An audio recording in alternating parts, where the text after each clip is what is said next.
Hey everyone, and welcome back to the Plot Geek Academy podcast. I'm Troy. I'm CJ. And I'm Jana.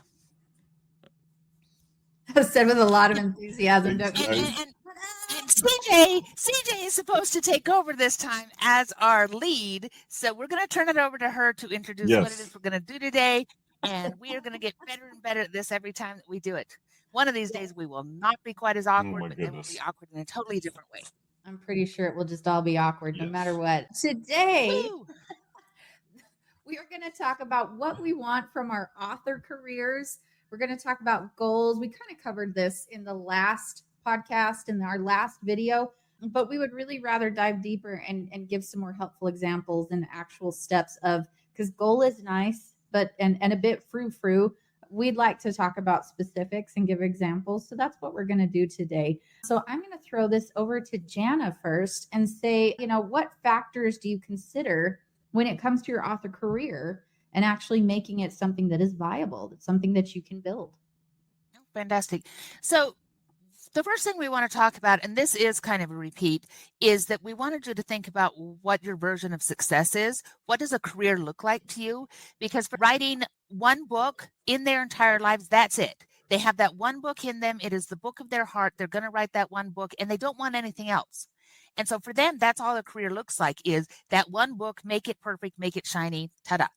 Other people will be hobbyists and they just want to do this, that, and the other. And others are going to be seriously looking at it and going, I want this to replace my income or to really supplement my income and be a career the way we traditionally think of a career, as something that is both passionate and money making. So that's one of the first factors, is trying to define, especially where you are in your life now, where are you on that scale? Are you able to put in the time that it's going to be a money-making career? Because that does require quantity, that does require some other things. Or are you in that place where you're going to try a lot of things, and if it brings in a few extra bucks, cool. So that's a big factor. The couple others we'll hit is, and part of that is consistency. Because if you're making a career of it, if you're making a career of anything, you have to be able to repeat the process. We don't want to be one-hit wonders where you have one thing that everybody knows you for and you have nothing else that ever sells. I know there are one-hit wonders who are probably laughing all the way to the bank, but if we're really looking at it as a long-term career, something you're going to do into retirement, you've got to be able to be consistent. If you tell your readers they're going to get a book a year, that's great, but give them that book a year. If you tell them they're going to get 13 books a year, think really, really hard before you tell them this, because you're committing to a consistency pace of 13 books a year. Marketing works the same way. If you're going to put out a newsletter, it needs to be consistent. There's a lot of consistency and routine in being a good author. This ties into our next point, and this is my personal soapbox. You have to finish stuff. This comes from Robert Heinlein, has a Heinlein's rules of writing. And one of his biggest things is you must write. And the second one is you must finish the things that you write. And then the third one is that you have to shop it around. You have to get it out. And those three rules are really, really critical, because I know a lot of people that I love dearly who they write, but they don't finish. And you cannot create a career off of unfinished work. You cannot sell an empty page. You can't edit an empty page. Learning about writing and doing things around writing is different from an author career. It's different from a career in writing. You must finish if you're going to be a career writer. And then the last one is flexibility. And the flexibility is to be flexible to the audience. It's to be flexible to yourself in your life, because sometimes, even though we want that consistency, things will happen that we're going to talk about later. But it's to have the flexibility that says when you need to pivot, you pivot, and when you can, you hold the course. So those are my big ones for factors that make it so that you can achieve this author career. And if you can't do those things, maybe it's not a career that you want. Maybe it's a hobby that you want. Maybe it's a one-time shot, but a career is based on those things. Troy, anything you want to add? The only thing I'll add to that is about consistency is that kind of regardless of what you want to have as a career, one of the things as a writer is you need to write consistently. I used to say all the time you had to write every day. Well, a lot of people don't have to write every day, or they can't write every day. And so that's not really a fair thing to say. But it is fair to say that you need to be consistent in the amount of time that you write. And part of it is I compare it to sports, and I'm like, if you want to be a good golfer, even a hobbyist golfer, you have to golf. If you want to be a good writer, you have to write, and that means setting a consistent writing schedule. but also building a certain amount of flexibility in there for your family and things like that. But there's nothing like finishing the things that you write. There's nothing like it. And we're going to talk about a minute when we talk about setting goals, but there's nothing more frustrating than doing a whole bunch of projects and never completing them and just having a whole bunch of stuff that's undone. I've met so many writers that are so frustrated by that. And really it's a matter of just choosing something and finishing it. And that sounds really simple. It's not. Maybe we'll have a podcast on that sometime about, because a lot of these topics could be topics of their own. But finishing something is really, really important. It helps you check an item off your to-do list and really does boost your self-esteem, things like that. CJ, any thoughts on that? Well, part of the reason that I decided to pursue this specifically was because it was the first time I was ever able to actually finish something. Actually writing a book and getting it done, even though it was horrifically written, the fact that it was written at all and finished and I could then do something with it, that was huge, and it was how I kind of determined, okay, I'm not just dabbling here. I think I could actually do this because it holds my interest and it's something I can finish and something that I'm serious about. And I have been able to repeat that process over and over again and get better at it in that process. But it is a very fine balance between constantly learning craft and then actually applying craft. And we get so afraid to apply, we get very comfortable in the learning phase. And we have to really pay attention to that, because learning is great. Implementation is even better. But some people get very comfy in the learning and never want to move forward after that. Yeah, or over application in a lot of ways that can happen as well. So. Yep, for sure. I have seen a lot of writers that go to a lot of conferences, and year after year, they're still working on the same book, but they've learned a lot about writing. And so it's something you can definitely get stuck in. Well, and I think it leads to goals. So you got to know yourself, guys. You need to set goals. You need to set realistic goals, which we're going to talk about. But you need to decide on that clear goal of writing full-time or writing part-time based on what you can manage. So is it going to, I guess you could consider the SMART goal approach. Okay. Are the goals that you are setting, are they specific? Can you measure them? Can you achieve them? Are they relevant? Are they time bound? In other words, is it specific enough to where you said, okay, by this date and this time, I am going to do this for this particular book, even if it's just a chapter. So for example, Troy and I have set these very specific goals of what we need to do to actually finish Unreadable.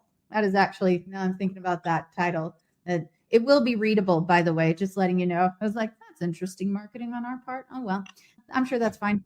And so, but I was sitting there thinking about that, how very clear our goals are when it comes to how many chapters we're going to get done in a week, when we're going to get them done, when we need to have that pre-order all ready to upload. Like, we set deadlines and we know they're achievable. Had we attempted to do it in 2 months, it would have been specific, but we would have missed out on the A in the SMART goals where it was achievable. That would not have been achievable, at least not on my end, because for me, it's a little bit slower of a process when it comes to writing. So that's just one example of how you have to approach goals. I think that the danger of setting goals, and I've made this mistake, is that I got so ambitious thinking I could do it.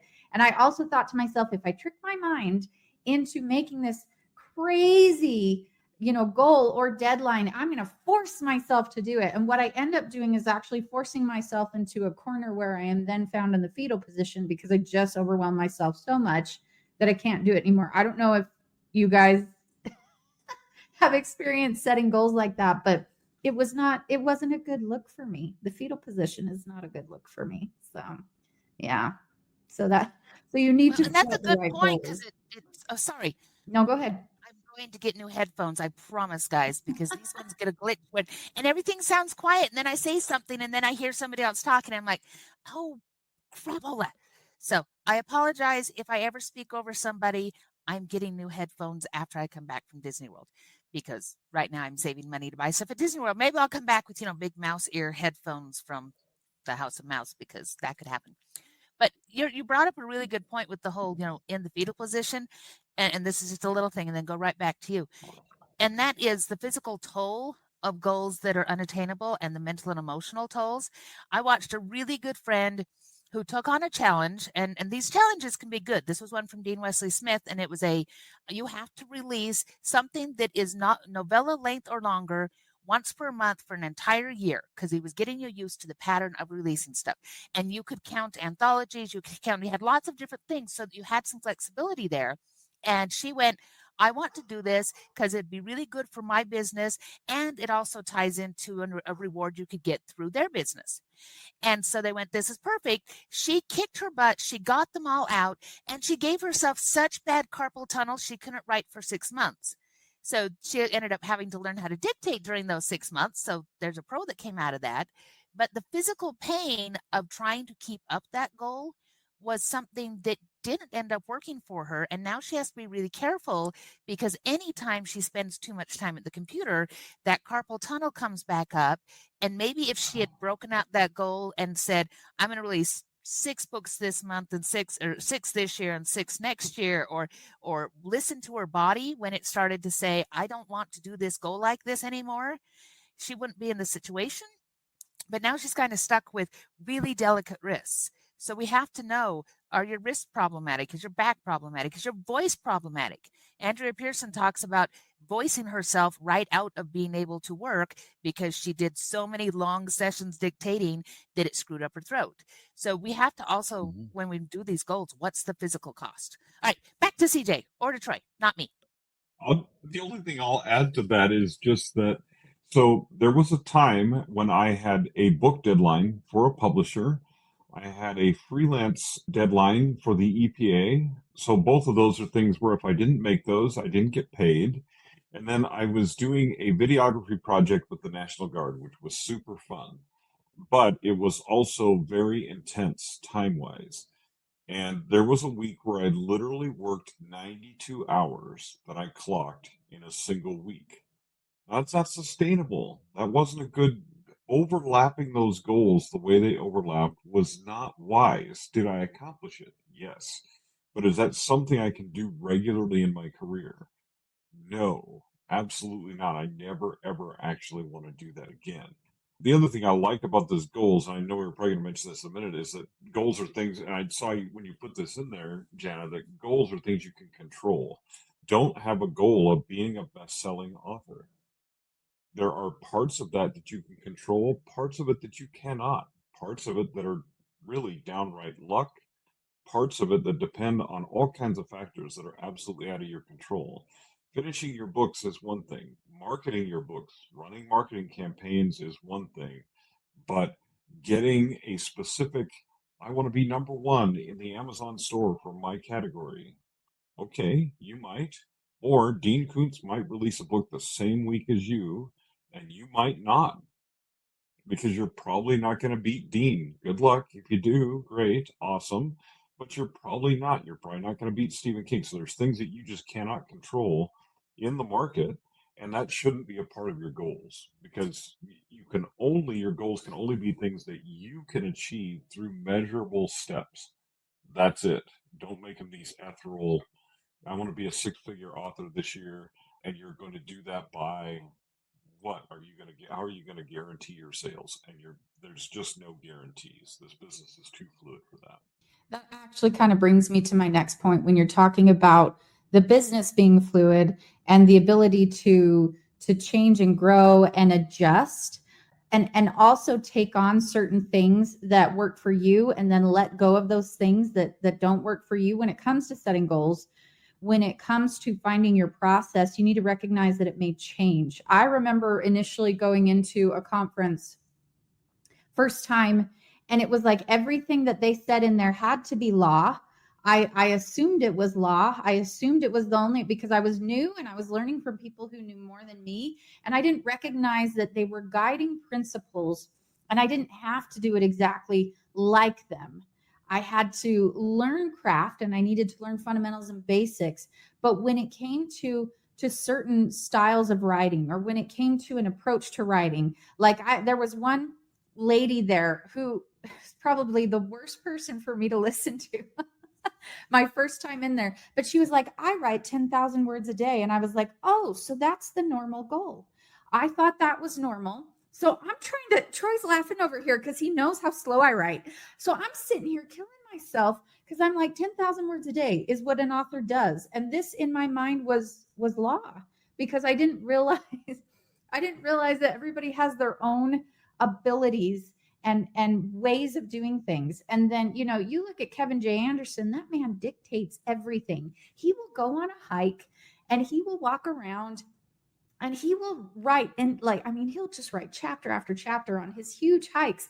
And I have asked him, I've said, how do you dictate in rocky terrain and weave a story together while talking and not fall over? Because in my mind, that level of multitasking is impossible. I'm clumsy anyway. So having to dictate while maneuvering around cliffs, I don't know. For me, this is a death sentence. For him, he's just like skipping along like a leprechaun. I don't understand it. And then boom, a book is produced. And he's like, oh, it's simple. And I'm just looking at him like, I'm really glad that I didn't listen to anything about dictation for my very first conference, because I would have sat there and I would have thought, oh, that's what I have to do. So all of this to say that your process is going to grow and change, and you're going to figure out whether you are good with word counts, whether you're good with sprints, whether you're good writing for 30 minutes, and whatever you wrote. These processes are going to be different as far as I work best in the morning or I work best at night. You're going to figure out your groove, but you do need to try everything, in my opinion. When you first start out, try things, see what fits, and incorporate it into your process. But also know that things are always changing. Troy, you have said a couple of things when it comes to the process you share, and I've always appreciated that, because had anyone told me that 10,000 words was just a goal, it wasn't law, I might not have lost my mind the first few months of writing. Mm-hmm. So would you kind of repeat Yeah. that when it comes to process and people adapting things to fit them? Well, the first thing I'll say is when you go to conferences, people will get on stage and speak very confidently about their particular process as if this is a process that'll work for everyone. I know this because I did it when I was initially getting up on stage, and I don't do that anymore. And the reason is the more writers that I've met, the more I realized I would say, you need to write every day because I write every day. So everybody needs to write every day. No, they actually don't. There's tons of writers that does not work for. There's some that they binge and they go on a writing retreat and they write a book in 4 weeks. They don't write another word for 3 months. There's some people that write 3 times a week, whatever the case may be. Some people only write on the weekends because they have such an intense day job that they're writing during the week, right? So it's just not replicable. But what I tell you is I tell you to follow someone's process or follow a process. Pick one. Doesn't matter which one, because you will always have what I refer to as the and then moment. The and then moment is I started with Kevin J. Anderson's dictating process, and then I did this to make it my own. And then I sat in a chair instead of hiking over the mountains because of that one time I almost went over a cliff, or whatever the case may be, because that works really well for him. Nick Thacker dictates while he's driving. Yeah, and when he's on a long trip to Texas, one time he was on a long trip to Texas, 80,000 words in a trip to Texas, which is easily understandable because if you're going to any part in the middle of Texas, you'll spend hours in Texas as part of that process. And what was funny, it's not funny, but him and his family had an accident because he was dictating. The whole accident was recorded on his mini recorder. So it's a pretty crazy story that he has. But the truth is, I can't dictate while I drive. There's no way that that's going to work for me. That's like dictating when I hike. I'm going to run into somebody, run off the road. Something bad is going to happen, right? So I'm not going to do that. So you'll find your own process, but don't think of somebody else's process as the end all be all. Oh, they're a successful writer, so I can just follow their path. You will find your own path, and it will not duplicate somebody else's. Jenny, your thoughts on that?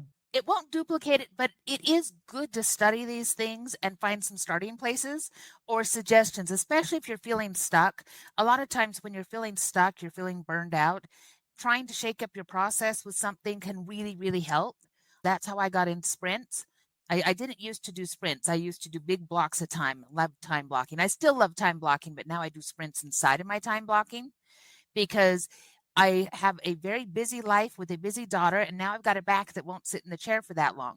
And so I've had to learn, oh, if I just block out everything else and say, nothing is allowed to happen except writing in these 20 minutes, I can put out 1,000 words in a 20-minute sprint. And if I do 3 or 4 of those in a day, there's all the words that I needed for that day. And that was a revelation to me because I had heard people talk about it. I'd tried it once or twice, but I'd never really given it a shot and worked it into the way that I work. And when I did, it was like, oh, this is amazing. So it's worth trying different things. Make sure when you try it, you give it long enough to see if it's got legs. Because sometimes we try something once and go, not for me, I'm done. It's like trying really good food and the texture is weird. And if you give up on the first time, you will never understand how wonderful sushi is because that first time is a little, ugh. But you have to keep doing it. So it's knowing that balance. Because one of the other things we have on the list is sometimes you want to try things like software. There's a lot of software out there that is set up to help authors, and it can be really, really helpful. It can also be a really, really huge distraction. I know that I am the type of person that if it has shiny things and colors and places where I can put in pictures and all that kind of stuff, I will spend days, possibly weeks, maybe months, building the most perfect looking story Bible ever with all of the references and the cross references and the backstory and the everything else. And will I write a single word during that time? No, but I will have had a great time creating the World Bible. So I have to be really careful with something that's really shiny like that and either set myself limits to go, you can play in the shiny thing for 1 hour and then you must go do your sprints.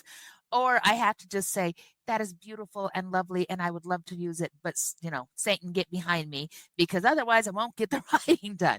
So all of those things are great things to learn about yourself. And the only way to learn them about yourself is give it the old college try. Talk to people, see what it is that you can attempt, and then know your process is going to grow and change over your life and over your situation, and embrace that. Make it something you learn from. So there we go. All right, CJ, what else are we going to talk about? Or do you have more on that? Well, no, I don't have more on that, but it does kind of lead into once you know what your process is, you also have to determine, and you kind of hinted on this, like how often you want to write. Is this a hobby? Are you serving a market? Are you serving an audience? And this is something that needs to be determined by you. So once again, I will go back to all of the ways in which I did not understand things as an author. I think I'm the ultimate example of do as I say now and what I'm doing now, not what I did then when I first started. Because there were people who were doing rapid release and they were just killing it. And so it was like, all right, write 10,000 words, get a book written a day. And, driving myself crazy in that respect when I had not really learned the fundamentals of craft to begin with. So it's not like I understood cohesively plot and structure.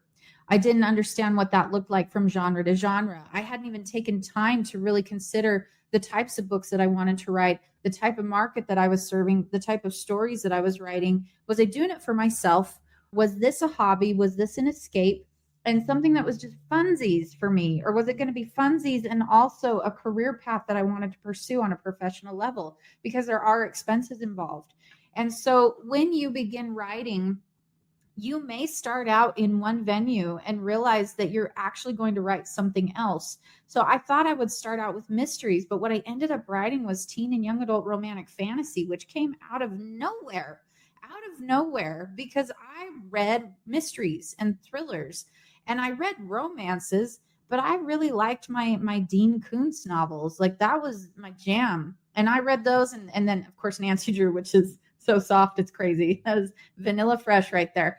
So, it was a totally different, that's completely different than Dean Koontz, right? But still, it was intriguing and a mystery and helped my little 10-year-old heart just really, enjoy I am it. totally making a sticker for Plot Geek Academy that people are going to be able to buy eventually that's going to say Vanilla Fresh. It's just that's going to be the thing. Awesome. Vanilla Fresh by CJ and I. Yes. That has to be a thing now because that is the best thing I've ever heard I to describe think- those very young books that help us to where the Yes. content is nothing. They're Vanilla Fresh. I love it.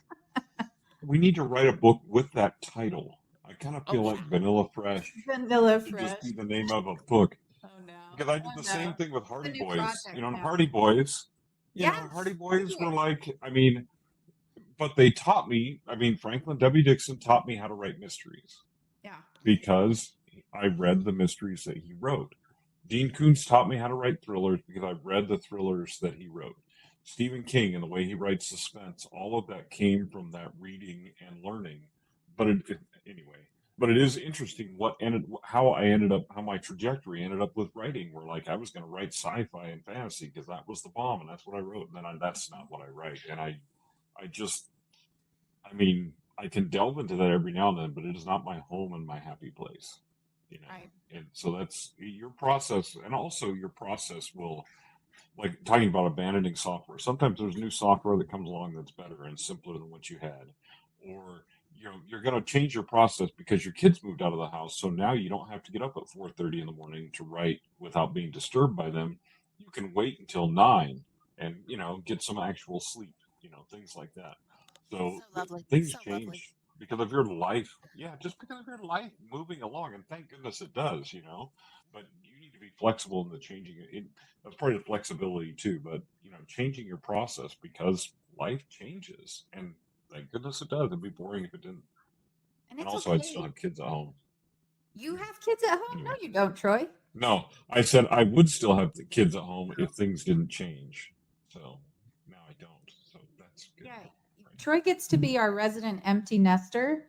And it's very exciting for him. All of the crazy things he does, all of the camping while working, RVing across, the US while working. It's fun to follow. But that's the thing is that you can follow that and look at that and go, maybe someday, but that's not my season, or that's not my goal, or that isn't feasible. And for me, it was pretty much, for a time I could do 2 books a year. Last couple of years it's been one, and then it's been a year and a half since I've actually been able to begin writing again because of life, because of health, because of situations.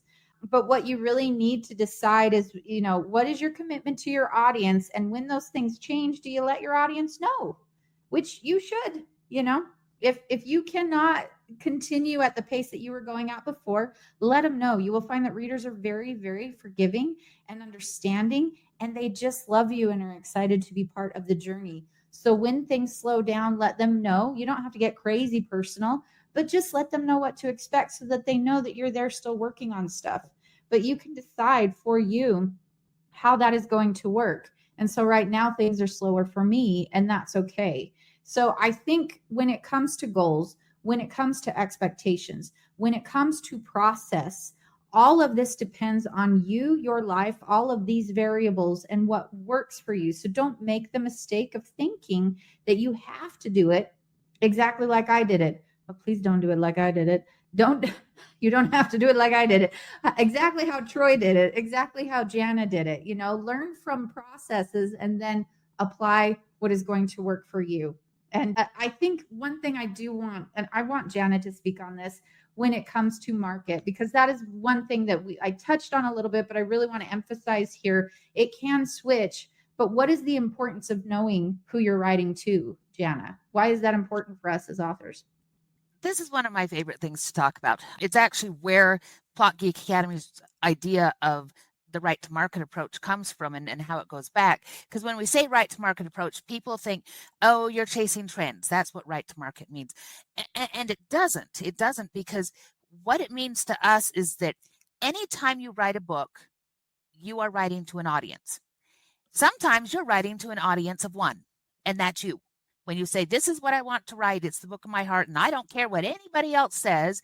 I don't care whether it sells or not, but I must get this story about rabid squirrels out of my brain. You write it, and you've written it for you. And if it happens to bring up any other audience, yay, but it doesn't matter. I have cookbooks that are like this, that the audience for these cookbooks, the initial audience is my family, because they are family recipes. And we all wanted copies of them, so I made recipe books out of them, right?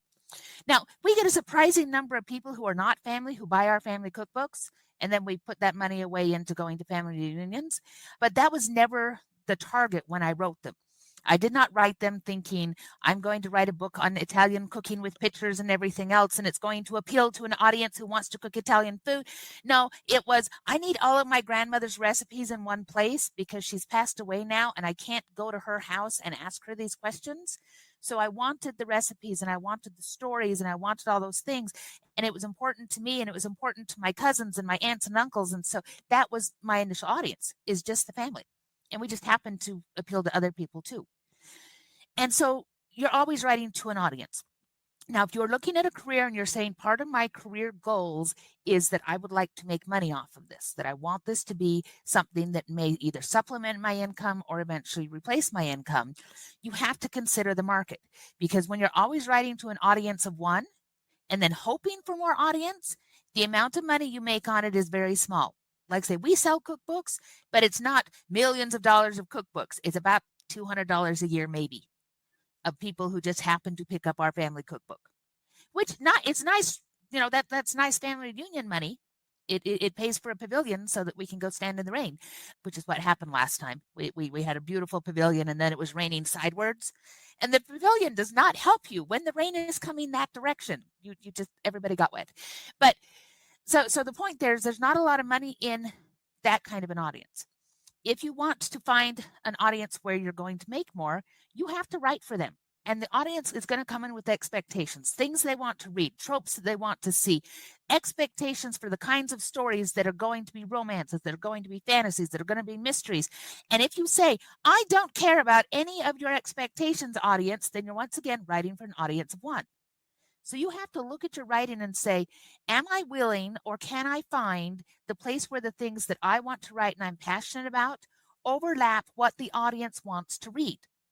Because if you can't do that, there is not a monetary career in writing for you. Sorry, there's my hard line, because you're going to toss things out. And only if you are a lightning strike unicorn that gets really, really lucky will something that doesn't touch the audience expectations at all and just is out there suddenly hit the market right and take off. And people say, well, that's not true because such and such a book did. And then I look at such and such a book and I go, wait, Twilight has a Byronic hero. It has a romantic plot. It has an every woman kind of heroine who has all the kinds of things that actually appeal to this kind of reader. And if you look at other things that we're selling, all of those pieces were in there. And Stephanie Meyer brought them together into one book that appealed to a huge audience and thus made really, really good money. That was not a one-hit wonder. It was pulling on the tropes that her readers wanted. And I have books that are money books, and that's their job. I write them because I'm passionate about writing romance. I enjoy writing romance stories, but also I intend for romance readers to pay me to read them because I'm writing the things that I love and the things that they love, and then I get paid for it. And there's much happiness in this. So, I love seeing the money come in and go, yay, they loved my little second chance single dad story as much as I did. Okay. And that's where you want it, is that I was passionate about writing it, but I did consider my audience. I did notice that, small town romances are working, and I can set this in a small town in Colorado. Second chance ones are really working. Single dads are really hot, and I had a family situation in what I'd already built in the other books to do a single dad book. So yes, I was paying attention to the audience and the tropes they wanted, but it also went with what I was already creating. And it's okay to say, this is a book that I'm writing that it's really for the audience, even though it's got a lot of me in it. Okay. It's like we've talked about. It's my Disney World principle. We go to Disney World as often as possible, and we go there and we get a lot of things that we love, and we expect them to be there every time. We're going in a few weeks. I will eat Mickey Mouse shaped waffles until my brain explodes because I love Mickey Mouse shaped waffles, and I always expect it to be there. But then there will always be something new. And that's what you're doing with your writing, is you are saying, what is the familiar? What is it the audience wants? And then what is this new thing that I bring to it? What's the new ride? What's the new food? What's the new experience in there with the expected? So there's my rant. If you follow us, you guys will hear this again. Troy, take over. Well, there's just an interesting thing about that. And I will say, if you're going to build a career, the one thing is to be careful about which kind of audience you build. And one of the biggest examples of this is Sherlock Holmes. Sir Arthur Conan Doyle hated the Sherlock Holmes series, and he wanted people to pay attention to his real writing, which was the other stuff that he was writing. But everybody wanted more Sherlock Holmes. He tried to kill off Sherlock, and That didn't work, had to bring him back, right? And so he was, in some ways, he wasn't miserable, I don't think. He was bringing in money, that type of thing. But he wasn't 100% satisfied with his writing because he had spoken to a certain audience, developed a following. They were willing to pay him for anything with Sherlock Holmes in it, and pretty much his other stuff, they're like, yeah, maybe, you know? And so if you build a certain audience, just understand you're going to have to keep appealing to that audience. So, and there's always things you can do, pen names, stuff like that. We talk about that in different, in a different podcast. So there's things you can do to pivot and switch, and there's times when you'll have to pivot and switch and things like that. But Sir Arthur Conan Doyle, under his own name, was not going to get away with writing much else other than Sherlock Holmes without having readers storming his door. So just be careful about building your audience, be careful about the direction that you choose, and really understand that this is something you're passionate about. There's a lot of variation that you can do within the books that you're passionate about that still satisfy that audience, like Jana was saying. But just understand you are choosing a direction, you're choosing a career direction, and pivoting from that, especially from a certain genre or certain types of books, without starting another pen name is going to be really, really challenging and difficult. All right. So we've covered goals, we've covered focus, market research process. Have we hit everything, guys, or is there anything else that you want to say before we wrap up? I think all I would add is remember why it is that you're doing this. Because for most of us, we write because we can't not write.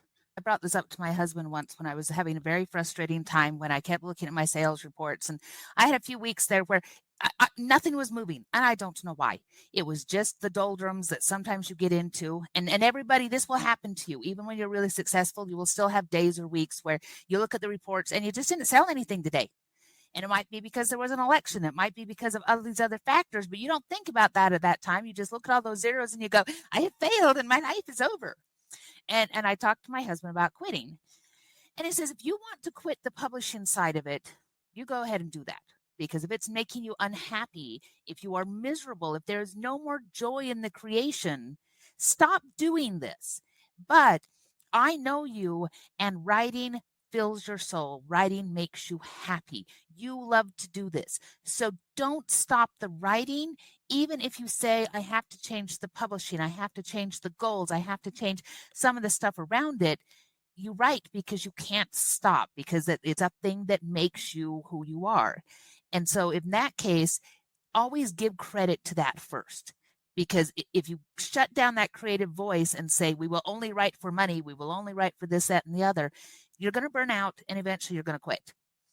But if you can make sure to always feed that creativity and that part of you that wants to write, all the rest of this can rotate around and you can find that publishing success. But it all starts with keeping the passion. That's what I have to say. Yeah. So there. Yeah, and I was just going to add to that this is the rule that you should have, if at all possible, for yourself, and that is this passion over career. Always passion over career. If you have the passion and you do the right things with your career, it is likely that you will find some form of success, whatever you have defined that is for yourself. But if you lose the passion, but you're still doing everything right in the career, it is highly likely that you will lose that career and that you will quit. There have been tons of times in my life when quitting the career was potentially an option. There have been very few times in my life that I went without writing, and they were nightmares. Just absolute nightmare times of my life. Someday maybe I'll tell you my story, but you have to be in a bar with lots of drinks. But anyway, but there essentially this is the thing is you really need to keep the passion above the career. The career, there's so many things you can't control, so many things, there's things you can do, but there's lots of things you can't do that you can't control. Keep the passion first. Passion is always primary. Why do I do this? Well, a friend of mine has a sticker on her desk that says, what else would you do with your life? Now, I mean, there's an expletive in there too that we left out, but that's it, it's the same thing of what else would I do with my life? A friend of mine, we were talking, I couldn't imagine re-entering the job market at this point. What in the world am I going to do? What in the world kind of job would I get? But because I built my career and my life around this. So if you choose to do that, just understand what you're going into, but this is something that I can never stop and never quit. Guys, we are going to wrap things up this time. Thanks everyone for joining us for this session. We are Plot Geek Academy, and we will see you in our next video. Take care until then. Bye, guys. Bye-bye, y'all.